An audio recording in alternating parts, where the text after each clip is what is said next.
to present Chris Schachtschneider.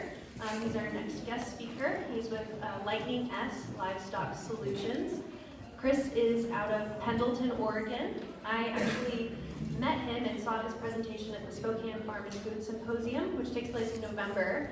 I highly recommend all of you attend that event. It's a great event. You learn a ton of amazing stuff, and it totally sets you up, just like we're doing here for the following growing season.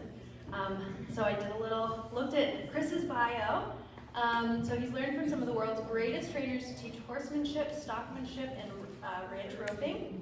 He graduated from WSU, studying animal science, and then went on to the University of Idaho to pursue rangeland ecology and management for his master's degree. He currently works for Oregon State University as their livestock and natural resource extension educator for Umatilla and Amaro counties. So, here's Chris.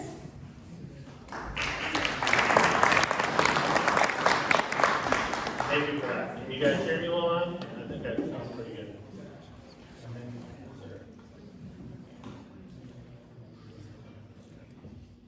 So it's always fun being the person that speaks right after lunch, especially while we're getting some of this stuff loaded up. Let's give another round of applause for the great lunch that we had today. I always enjoy seeing the kids help out in some of these projects, and I'm glad that they're able to be here and learn from some of the greats. We're going to see some very similar things. Keith and I didn't do anything on preparing except for one conversation about some things, but our slides, we never compared, took notes or all that, so it's really fun to see how some of these things work, and it's always been exciting. You know, I'm kind of butting into some of this stuff with the different things that I've been working on, and it's really neat to be kind of on the lineup with some of these big hitters that you guys have had. And so with that, my name is Chris Schachtschneider. One of the things that I've been working quite a bit on is livestock handling, and then how that incorporates into everything else that we do, specifically utilizing livestock as a tool for landscape management. And that has just evolved into this regenerative ag space, and working on how do we utilize livestock within that context as well. And so as we dive into that, you might have to hit the space bar on the keyboard. This doesn't work? Okay, we can do that. Within that, when we're talking about regenerative ag, it all comes back to one thing. And I really like this quote from Paul Harvey, that really our existence is based on the fact that we have topsoil and we get rainfall. Without those two things, none of this would exist, and we wouldn't exist. And so as we look at that, protecting that soil and keeping that biology there is one of the big things that we need to worry about. And kind of similar pictures that you saw earlier today, this is some of the things that we've done when we thought we could do better than what nature's provided for us. And all the complexities that happen with soil on keeping it on the landscape. And so just like that, you know, with the practices that we're doing, the question that I challenge you is, are we compounding and adding to our soil biology, or are we extracting those nutrients? And if we're just mining those nutrients as we go, eventually it's going to run out, and we're going to run into problems. So that's where I really like this regenerative ag stuff and everything that we're doing. And there's a lot of good things, and there's a lot of people that talk about it. There's a lot of money invested in it, and everyone wants to focus on that ecological side of things, because that's where the soil, you know, and the rubber meets the road. But really the whole thing is a three-pronged approach, because we need to have building biology within our system. We need to have economic stability. So all of you guys out here that are raising crops off of your ground, you have to be profitable. I mean, just that's a sheer simple concept. And then the social complexities of that. And so that could be, you know, that you're working with your neighbors, or that you actually have time. So aside from going to conferences of the producers that we have here, how many of you took an extended vacation for, let's say, more than 4 days last year? 1, 2. Yeah. So that's some of the things that we think about. Like with all this built in, you know, we're seeing some very concerning mental health issues around farming and agricultural community throughout the U.S. And a lot of it has to do with just the simple fact that we work really hard to not gain a whole lot in the end, and we're trying to work on doing some of that. And so this presentation is going to focus on this three-legged stool and how we can build on that. So first and foremost, let's look at that ecology. That is my bread and butter. Hey, pay attention. Just kidding. Why don't you like that one? Oh, it's stinky.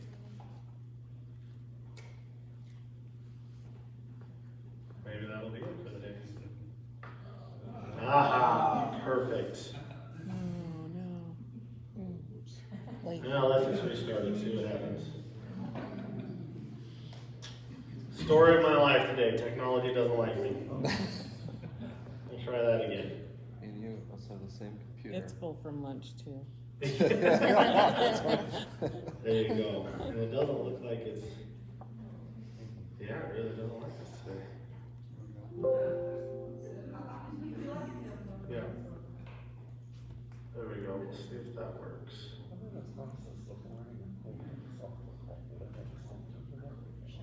Oh no. Oh, I love it. Well, maybe we'll just have a conversation. So, ecological side.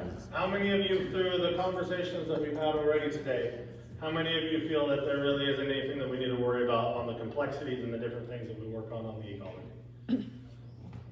Yeah. I mean, there's so much involved with that we could have, I mean, dozens upon dozens of experts on one little teeny tiny aspect of it. But what it really boils down to with that is that we want to have all of these ecological principles, and Keith talked quite a bit in detail about the 8 that he talks about, and I've used the Soil Health Institute, a lot of their stuff that talks about their main principles. Let's see if it'll pop up. So we can look at that one, the energy flow, or so the 4 ecosystem services. So we have energy flow, where we need sunlight to capture everything. We have our water flow. Oh, we're moving quick. And then some of our other principles. One of the big things that we talk about when we look at all these different things that we do, diversity is a key piece that we see throughout the whole thing. And so diversity in our systems is a very important aspect to that. And if we look at natural systems, a classic one that everybody likes to use is think about the Serengeti there in Africa. How many different herbivore species are there across that landscape?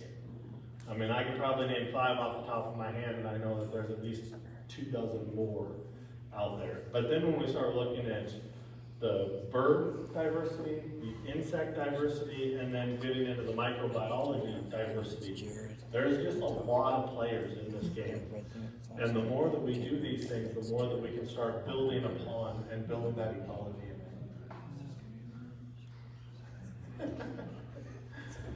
I broke it.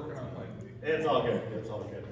So when we're working on that, one of the things that we want to work on is diversity and building that diversity as much as we can.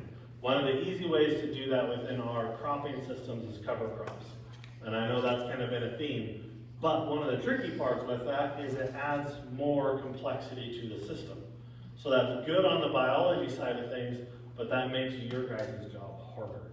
Because now if we're doing a multi-cropping system, how do you harvest the pieces that you need, or what do you do with them, and how can you achieve them? And so there's things like, a lot of people have done corn, where they'll put corn on 60-inch row spacings and do cover crops in the center. That one's fairly easy. I know some people down in my country that are doing wheat and peas together. They sell the whole peas, and then they sell livestock feed for the split peas and the wheat, because they just don't have the capacity to sort that section off. So there's some things that we can do, but that adds more complexity to it. So then when we start looking at the economical side of things, what does that actually mean and how does that work? And there's a couple of examples that I was going to use that I had good visuals for, but we're getting there. Rick Clark, he came to speak here at the symposium for the Spokane Conservation District. Was anybody here able to go to that meeting? We've got a couple of people. So pretty impressive stuff that he's doing. Again, like we were talking about in context, what they're doing in the Midwest may not be the exact prescription that we're doing here. But one of the big take-homes that I got from him is he was running 5,600 acres that he hasn't sprayed any type of chemical inputs on for about 15 years, I believe. And in that process, with current prices, he estimates that he's saving roughly about $2 million a year in chemical application. On top of that, because of the practices that he's doing, his newer tractors don't have to have the horsepower that they used to. So I'm a cow guy, like I don't know the reference of, but I have a feeling that if you're changing 50 horsepower or more on equipment, that there's a pretty good price break on those things. And so the other piece to that is he is able to do a ton of speaking engagements because he's letting the biology do more of the work rather than trying to spoon feed and be that welfare program for his system. So he has more time that he can be off farm and working on other things as they're setting this up. Another big one that people like to use is Gabe Brown. How many of you have heard of Gabe Brown? Okay, so we got a lot of people out there. Running about 6,000 acres. He runs a combination of a little bit of everything. But one of the big things that they looked at is, he's told me a couple of different times in conversations that they can't produce the same bushel per acre on a lot of their cash crops as their neighbor can. We're back. Okay. I'm gonna have to jump ahead a couple of slides. But we might go through these just briefly. So when we're looking at some of that stuff, those 40, I think that was the first one. It's that one that doesn't like me. There's one picture that doesn't like me apparently. We'll just skip it. There we go. So we have that 4 ecosystems. So you look at there, we got diversity. When we look at that adaptive stewardship, are we compounding that process? So are we building upon it as we go, or are we extracting from it? That's going to be the big question that I'd encourage you guys to ask as you move forward with that. And then as we're looking at that stuff, the big things that they have in common is the diversity. And so we'll just zip through this real quick. So is that gonna work? Should work. Maybe.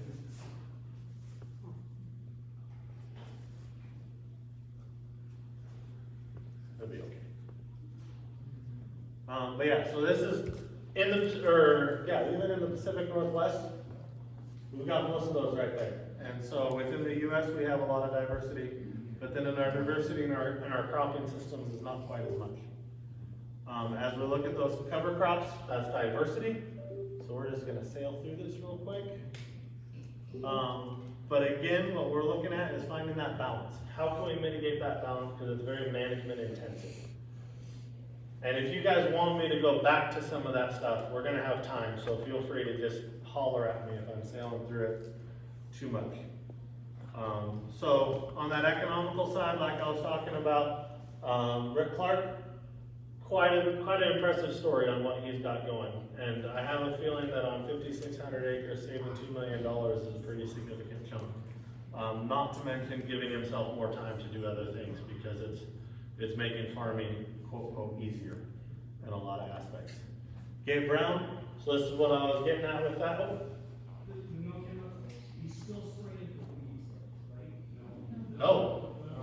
No chemicals whatsoever. So due to his intercropping systems, he doesn't have the weed pressure that mitigates a need or a threshold to actually mitigate that. So it is 100% no chemicals, no chemical fertilizers or pesticides.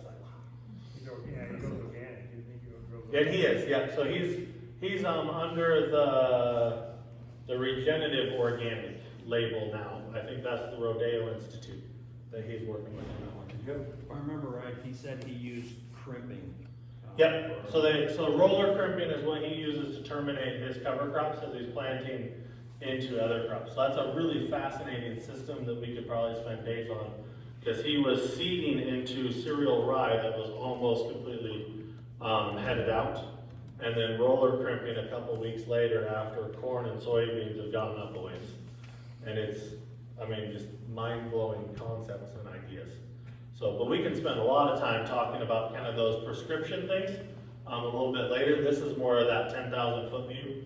So on the Gabe Brown side of things, what I was saying, he can't necessarily produce the same bushel per acre as his neighbor can, but his profit is 3 to 4 times per acre more. And so For me, I think I wanna play that game and shoot, or run for the profitability all the time. The other piece to that is him and his son go fishing several different times a year. And they can completely just disappear from the ranch. And so they've got some systems in place, and the way that it's working, their quality of life has gone up because they're not so, I mean, granted, when they are there, they're working hard. I mean, Gabe goes to bed about midnight and he wakes up about 3:30 in the morning and he's just going the whole time. I mean, that's just the way that he's built, designed himself, because he had to do that as he was learning all of these things and having 3 years of consecutive crop failures. Working a day job, farming at night, and doing all these things. So they know how to work, but they also are recognizing that they don't have to work that hard all the time, and they can actually take time away and enjoy themselves as they go. Yeah. So when we start looking at this also on that economical side of things, this is the one that I'm really glad that we had this conversation earlier about aphids, because I got permission today to use this slide and jumped into it and incorporated it in here. But essentially, as we focus on that ecological side of things, and we can build the health of those plants, and health right now is described as that bricks level, all of a sudden these pests and these diseases just aren't that big a deal. And so a good way that Dr. Dykstra? Okay. Dr. Dykstra talked about it in the presentation that I saw with him, is when we're in this 3 to 7 range of bricks, the plant is able to build structure, but it can't necessarily build all the internal components of that structure. So it kind of be like the frame of a car.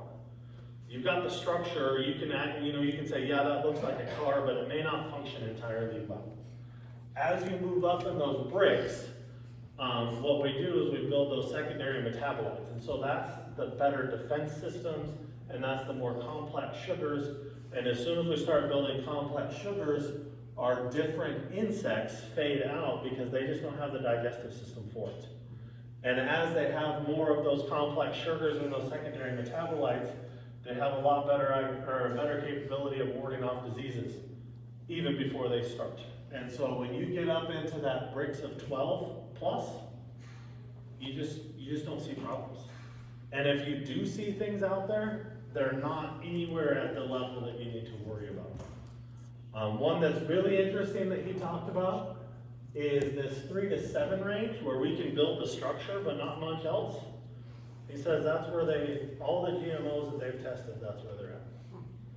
And he has, with a couple of producers, been able to get a GMO crop up to 12, but at the end of the season, the farmer said he will never do that again because he lost tons of money getting there. And so we don't know, I don't know why, I don't know what's going on there, but that was kind of some of the things that he's seeing there. And we see pest resistance, even though we're seeing a lot more presence of these pests, even though we're trying to breed out with that GMO technology. So it's an interesting concept and dynamic that's there. But essentially, the healthier the plant is, just like us, the healthier we are, the less likely we're going to see disease or encounter any issues. So livestock, on the economical side of things, how do they perform as we start incorporating them into these things? Surprisingly enough, cattle love cover crops. Wow. We've had a couple of people that were talking about it at one meeting where they grew some cover crops and actually cut it, baled it for hay, and they were really curious, and they had about 300 mother cows out there, so they fed one big bale of a cover crop, one big bale of their dairy quality alfalfa, and one bale of Timothy hay, and they said it was a fight for the cover crop bale, then a fight for the alfalfa bale, and then they just started picking at the Timothy. And so each and every time that he tried that, they would go over dairy, or they'd skip over dairy quality alfalfa to go to that cover crop. And so this is something that they absolutely love. We're seeing in this area gains anywhere from 2.5 to 4 pounds a day. To give you guys an example on that, Beef Northwest is the largest feeder in Oregon, and their feedlot in Boardman, which feeds about 65,000 head of cattle, or has 65,000 head of cattle on feed at any one point in time, they average 3 to 3.5 average daily gain. So you're right up there with feedlot quality gains. But then these animals have a reduced sickness because they're out in nature, they're finding these things that they want, and they enjoy it. I mean, you'll see those cows running, talking, playing, having a grand old time, and they're not gonna get sick and they're gonna do great. Gabe Brown also has done some studies, and he's looked at the nutrient density of his beef. And some of their beef cuts, as they've taken it in for their nutrient density, they've found that they have a fatty acid content from omega-3s or omega-6 to omega-3s of 1.2 to 1. Conventional beef is about 6 to 1.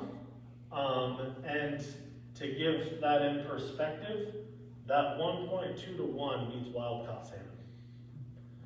And so his beef that Gabe Brown produces could, by definition of the American Heart Association, be labeled as heart-healthy beef.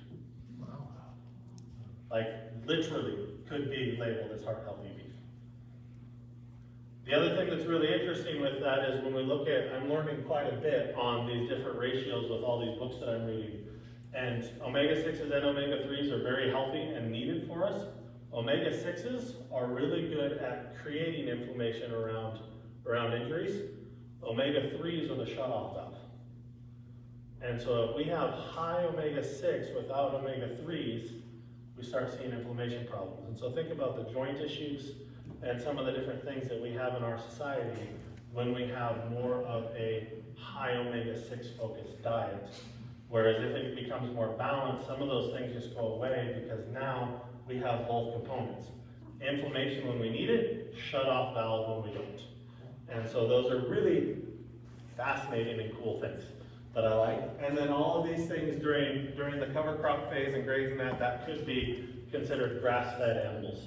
Even though it's not directly grasses that they're eating a mixture of things. So with that, there's a lot of things that can be very beneficial with all of this stuff. There's a lot of economical gains that could be happening. A lot of these products, as we start selling them, there's a big market to them too. But when it comes to the social side of things, how do we manage this? You know, there's a lot of things that I just threw at you on a lot of different complications, or a lot of different things. But right at the bottom of that, do any one of you need more things to do with your day? Probably not.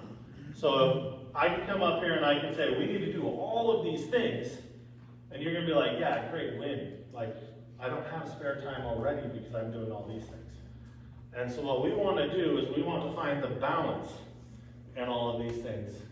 And we want to find a way that rising tides raise all ships. And how we can work with everybody, and can we work together to find success with these? And so some of the things, I just have to note on this one, let's see if I can get it back. There we go.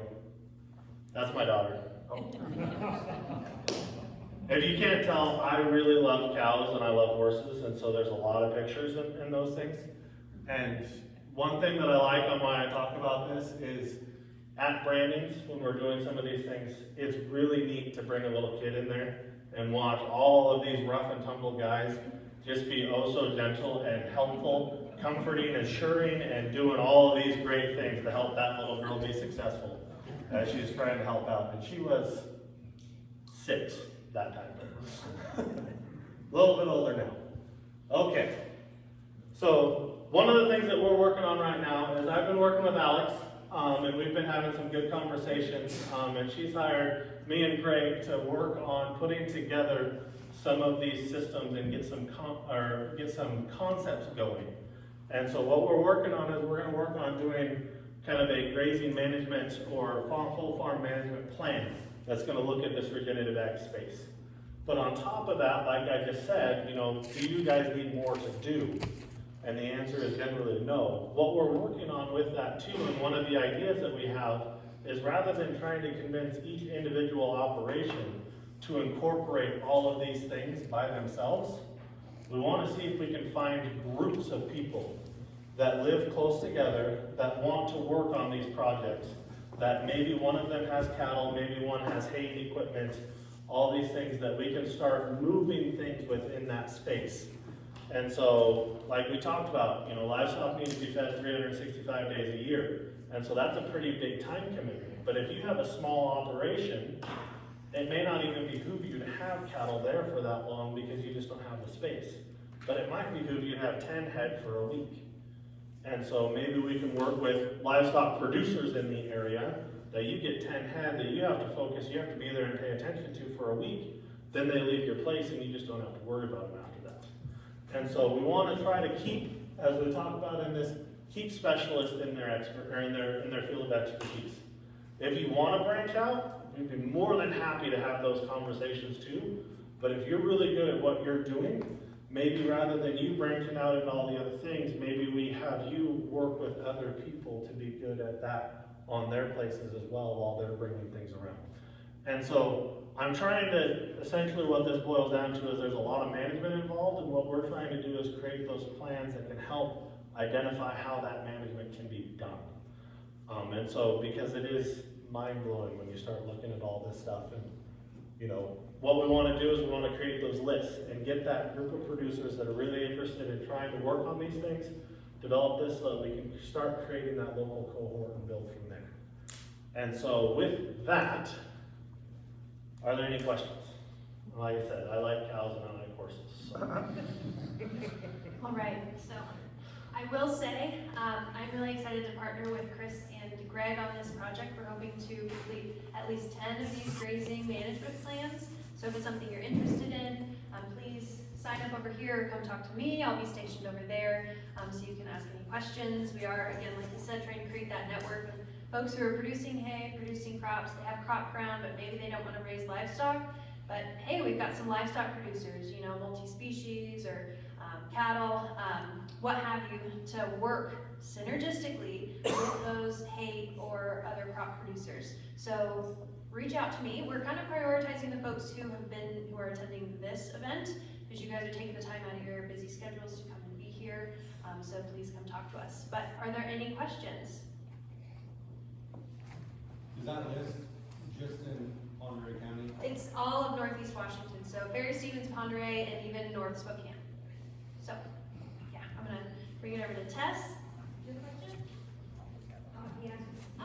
Awesome. Well, sure. I mean, if you're interested in working with us too, I think we can maybe come up with some other agreements in going across state borders. So. Your one slide there, it just had brassicas in it. Do you feed hay with that, Josh? Which one was that? Can you read it? This one? Yeah, that slide right there was brass. So that would be predominantly, yeah, just grazing on those cover crops and going that way. And cows will eat brassicas. I prefer a little bit more of a mix and things like that, and get that diversity again, because what we're finding too is diversity in our cover crops. Everything is built synergistically. And so did you get that hay without any sorghum sudan in there or anything, or oats or barley? Or? they did really well on that, and I'm pretty sure that there's a lot more in that mix. This picture came from Ty with Spokane Conservation District, and so that may be, you know, a classic example. When I was at Gabe's place in August, when you walked out in one of those fields, the sorghum sudan grass was just a touch over my head. But if you really started diving into that thing, there's about 15 species total. And so you may only see the one, but there's definitely others in there. Because it'll get them the squirts. Yeah, Yeah. yeah. So, thank you. Did you say earlier you're baling cover crops? There are people that are. It's not necessarily, so the question was that people are baling cover crops. And yes, there are people that are baling cover crops, but it's not necessarily as prominent, just because most people are going to be grazing them in the field. One thing that I do think would be really interesting would be seeing the shift, especially like in the horse community, because I'm sure some of you guys that have hay ground know how much fun it is to deal with horse people, and how particular they are that there is only one thing in that bale. I want to change that. And I want to let them realize that, you know, I love steak, but if it was the only thing that I could eat, I'd kind of be jonesing for a salad every once in a while. And so our animals are the same way. You know, that one plant, yes, it's very nutritious and it's good for them, but it doesn't have all the things that they need. And so I think it would be really fun, and I'd be willing to be the first one to start doing this, to potentially put up some cover crops that were focused on horse hay. And, you know, start feeding that and see how my horses do on that, comparatively speaking to some of these others. Or doing it with livestock. I mean, could you imagine going into a feedlot with a bale that they just set that one bale in and that's their TMR, is this cover crop bale that they're using? I mean, there's a lot of different options and different things that way. The only thing that's different is when we were talking about some of the stuff that Keith was saying about taking off versus leaving on. Haying is generally extractive because we're taking most, if not all, of that above ground biomass out, not necessarily putting it back in the soil. Whereas if we use livestock on that field, about 75% of it goes directly back on the field and just bypasses right through the livestock. And then 25% gets used for maintenance and growth on the animal themselves. Chris, question, real quick. That 3.5 pounds per day gain that the feedlot is getting on their animals, how much does that cost them? Oh, last time I did the math, which I know prices are a lot higher now, but cost of gain was running about $1 a pound.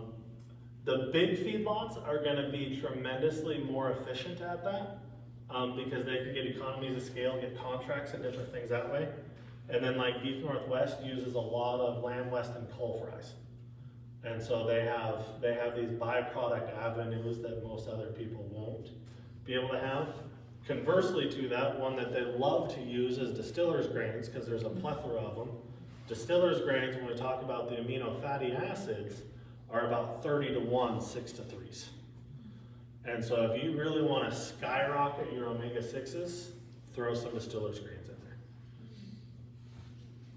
I have always thought that perhaps it would be a good idea to try to feed goats a mixed hay crop of various things, because a lot of people just feed straight alfalfa or whatever to get the dairy, but they'd be happier if they had a really diverse thing. The trick would be getting different crops to dry down at the right rate or the right amount. Yep. But the other thing I wanted to say was that a lot of times there's actually more organic matter in the root system of a cover crop than there is above ground. Yep. So that you can still take it off and, Yeah. and benefit. Yeah, no, you're definitely still benefiting with the cover crop because you're building, you know, each one of those plants has different root exudates that it's doing. So each one of those plants is going to be helping and benefiting different types of biology in there. So you're correct that cover crop's going to do better on that below grass. If you're talking like hay production, you're still probably going to get a little bit better root mass and development with a cover crop. But turning some of that above matter biomass back into the soil can be helpful. Similar thing like, you know, let's say in our hay production group, if we take our last cutting and rather than harvesting it, you know, and pulling it off the field, we just let livestock go through there and graze that. That could be very beneficial to stimulate that biology, get stuff going and get it ready to go. Another one that's really kind of interesting about it is I learned from a friend in their conversations with Nicole Masters, author of For the Love of Soil, that there's actually saliva in livestock that stimulate plant growth. And it makes sense that if I'm a cow and I'm eating something, I want to try to figure out a way to encourage it to grow back. You know, and so just that co-evolutionary traits that grazing not only, you know, you can't necessarily mimic it with the hay equipment because of these other factors that come in there. So there's just a lot of interesting little nuances that happen with all of that are really fun. But do we have a pen by chance to write on this? Because I wanted to just touch on your comments also, and we can. I can be the complicated one that they can do all sorts of demands today. Got a pen for you. Yeah. So one of the things that you talked about is that livestock like different things, and they don't necessarily like that one thing all the time. And so if we look at essentially a livestock food pyramid, that would look like this. You're going to have your grasses in one spot, your forbs, so that's gonna be like our brassicas, our weeds and all that stuff, and then our brush. And so that's gonna be our brushy livestock. Can you see that still? Can you see it there? Okay. What's really interesting is there's not a single species of animal that is down here in this corner of any one of these spots. Goats are gonna be over here. Cattle are gonna be more about like here, and sheep are almost through center. Horses are the ones that are further along that line. But if you look at that, every single one of those animals will still eat every one of those species. It's just a matter of how much they're going to do as they do that. So goats are much more focused on forbs and brush. Sheep are basically uniform across the board, depending on what they're eating. Cattle are gonna be a little bit more on the forb and grass focused, and then horses are more of that true grazer when we look at our general livestock. What about bison? Bison, they're gonna be more like sheep, I believe. Elk are more like sheep, deer are more like goats. And then moose, surprisingly, are our concentrate grazer too, so they're more like goats. So I don't know if you notice the prehensile lips that moose have, even though they're ginormous, they're still going around eating all these little teeny tiny pieces. They're not grabbing big swaths like cattle. So yes, that's a very good point, that animals want something different all the time. And I really find it interesting when I go out and I see these perfect grass fields with a dozen goats in them. And I'm like, them goats are mad at you right now. Because they have these wonderful stands of orchard grass that a horse would be more than happy to go in there and eat. But you can't find a weed one in that pasture. I mean, there won't be, because those goats are there. I joke with my, back home, I'm good friends with our county weed manager, and I joke with him that I need to collect some yellow star thistle seeds, because I don't have any in my pasture anymore, so I need to plant some for my goats. He twitches when I tell him that sometimes. But good comments and good questions. Any other questions? So I'm really excited. It's funny because I wanted to speak with you about how to change the horse market away from pure stands of Timothy, pure stands of orchard grass, what have you. And I think, we do have a potential event. It's in our deliverables for our grant talk on June 17th of this year. And maybe at that event we can encourage some participation from horse people to come out and learn more about the potential benefits of multi-species hay crop, or even multi-species grass or forage for them. I think a really good one with that would be if we can kind of, maybe work with you on a little bit of an idea of what that type of a mix could look like, and then do like a 5-10 acre parcel and cut it for hay, and then just set it out there, kind of like my one person did, set it out there as a choice and see what those horses go for. If these people start seeing that you can take this cover crop and toss it in there, and your really nice Timothy grass and toss it in here, I'd be willing to bet money those horses are going to devour that cover crop before they have touched the Timothy.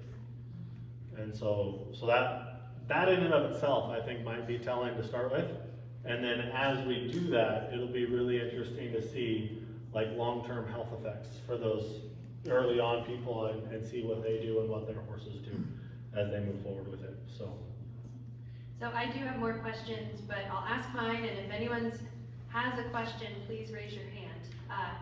But what is it, if we are doing these grazing management plans, can you walk us through the process of what you do when writing a grazing management plan? And in our preliminary talks, you spoke about different fencing or lack thereof options. Mm-hmm. So can you kind of share with us what your grazing management plans look like, and what your ideal herds and stockmanship looks like? Yes.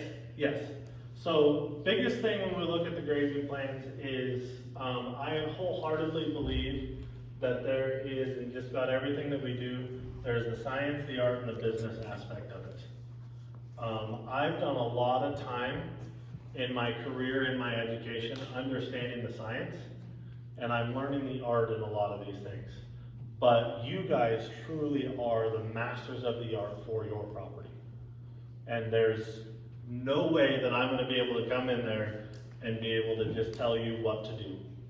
Number one, I tend to think that most of you aren't that type of person. And then number two, I don't know that land as well as you do. And so my goal in these grazing management plans is to find and work with you on identifying what you guys think you have your capacity for and what you guys want to do to try to improve some things. And then I can bolster that with the science. As I talked to one person when I was down in Utah, I got a chance to help gather cows, and when he read my bio on my website after he scheduled me on there, he's like, holy crap, I didn't realize who we were bringing up here. And I told him, I was like, I'm really not, I mean, like, I'm considered an expert at sometimes, but more often than not, I'm better at asking the right questions than I am at just telling the right answers. And so you guys are gonna be able to have the answers probably better than I am. My goal is to help facilitate the questions to help you guys identify what those needs and what that capacity is. So first and foremost, one of the best things that we're gonna do is we're gonna work on getting some soil samples, because that's gonna be the first basis. We're gonna look at that, and then we're gonna go from there. But we're not just gonna do the standard NPK sample. We're gonna do those Haney tests to see what the biology can do for us, and see where we sit with that. And then that might be part of the conversations where we bring in green cover seeds and say, hey, this is where our soil's at. If we want to do cover crops this year, what does that look like? You know, what are your recommendations for our area and different things that way? And then from there, then we're gonna look at incorporating livestock, because that is one of the pieces that generally gets missed, because people don't want to necessarily manage livestock 365 days a year. And so with that, we're gonna be looking at different things, and like finding other producers too, if that's something that a specific person doesn't want to have full-time, we're gonna be working with you. And so those are just kind of all up in the air depending on what you guys are interested in doing. I'm just here to help facilitate the help and put it all together in a package. And as we do that, then I will write more of a formal document for Alex to work with and for you guys to kind of see and follow through. But I'm in Pendleton, so I'm not that far away, and this is not something that I'm just gonna be like, okay, I got 10 management plans and peace out, here you guys go, because I want to see this successful. These are things that we're building and we're working on in a whole bigger structure of all this stuff, that I have friends that already have processing plants on the beef side of things. We're working on some farming aspects, working on some secondary processing, and working on some technology for traceability and transparency, that not only are we gonna help build ecology on your landscape, but hopefully we're gonna be able to help create markets for these new sources of things that we're doing. Like the bottling company for milk, fantastic. We need more of those. Like, because those are the type of people that we're trying to incorporate into this overarching thing so that we can market and advertise that we've got essentially a grocery store of regenerative ag, locally grown products. I was listening to, I think it was the Working Cows podcast, and they had a guy from, I believe, Indiana on there, and he was saying that his county there in Indiana is the most, or if it was Indiana, is the most productive ag county in the country. And they import 98% of their products in the grocery store. Why is that? Like, why are we so drastic in, like, they have the mecca of growing things, yet they're not actually feeding their people. And those are the things that we want to start changing. Most of the wheat grown in this region is exported.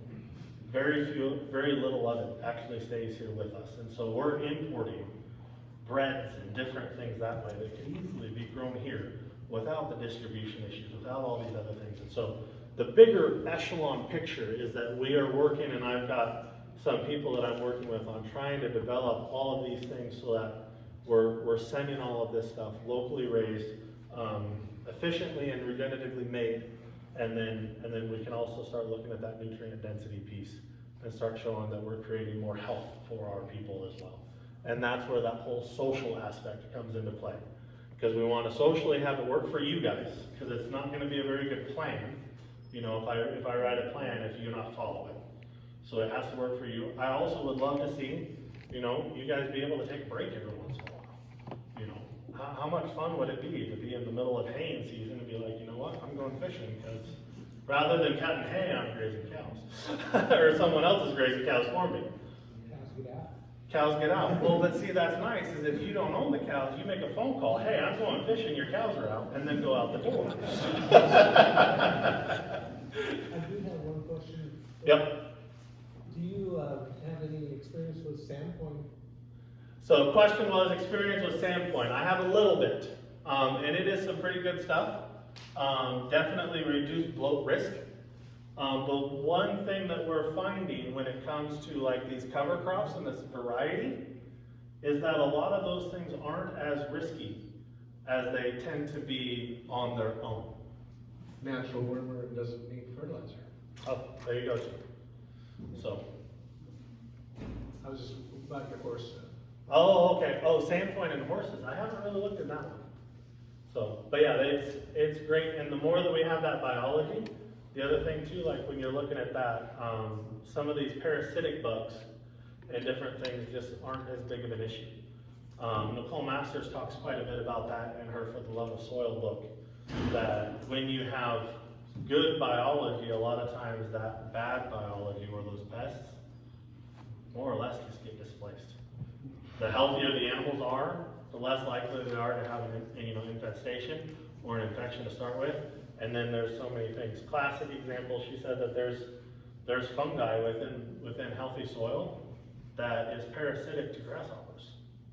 Like that's where it wants to house its reproductive parts and actually send its spores out. So it waits until it can capture a grasshopper, quote, quote, and then just infect that grasshopper, and then all of a sudden you have spores popping out the top of a grasshopper's head.